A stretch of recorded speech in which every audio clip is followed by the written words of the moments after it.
السلام عليكم. انا عندي سؤال وعايز اساله لمشجعين نادي الزمالك اللي كانوا شمتانين في هزيمه النادي الاهلي. واولا، مش انت نادي الزمالك اللي اتهزم من نادي غزل المحله 2؟ مش انت نادي الزمالك اللي اتهزم من نادي اسوان 2؟ مش انت نادي الزمالك اللي اتهزم من الاهلي 3؟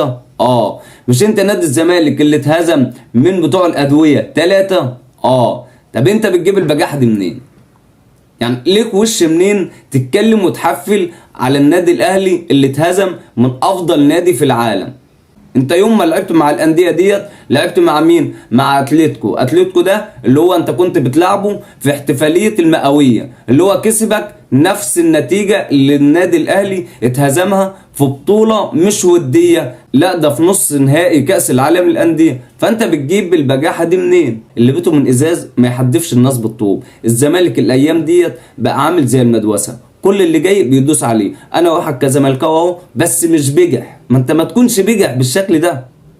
يعني اي حد ممكن يحفل الا انت كزملكاوي. انت اي حد بيجي بيدوس على وشك.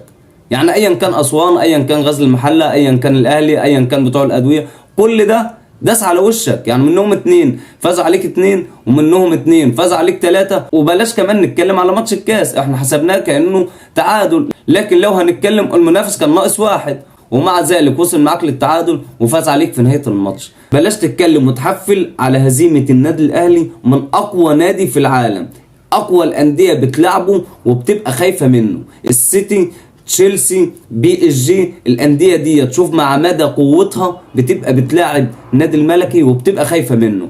في ناس طبعا اكيد كانت عايزه النادي الاهلي يفوز بكاس العالم للانديه، لكن بشوف مشجعين لنادي الزمالك ما تفهمش البجاحه دي جايبينها منين. طب انت البجاحه دي بناء على ايه؟ ما انت النادي بتاعك لو بيفوز هنقول ماشي، النادي بتاعك لو وصل كاس العالم للانديه قبل كده هنقول ماشي، هو وصل لكاس العالم للانديه وادى وعمل اداء كويس، لكن الاهلي ما اداش. لا، ده انت نادي الزمالك ما وصلش كاس العالم للانديه قبل كده. طب احنا عايزين نوصل كاس العالم للانديه ونتهزم 30 واحد، مفيش مشكله، نتهزم من اي نادي، مش هنقول افضل نادي في العالم، نتهزم من اي نادي يا عم، ماشي. وانت كزملكاوي الاهلي لو فاز هيأذيك في ايه؟ مش هيأذيك في اي حاجه، بالعكس هو هيعلي من اسم النادي اللي انت بتشجعه بس. يعني هو ده اللي ممكن يعمله.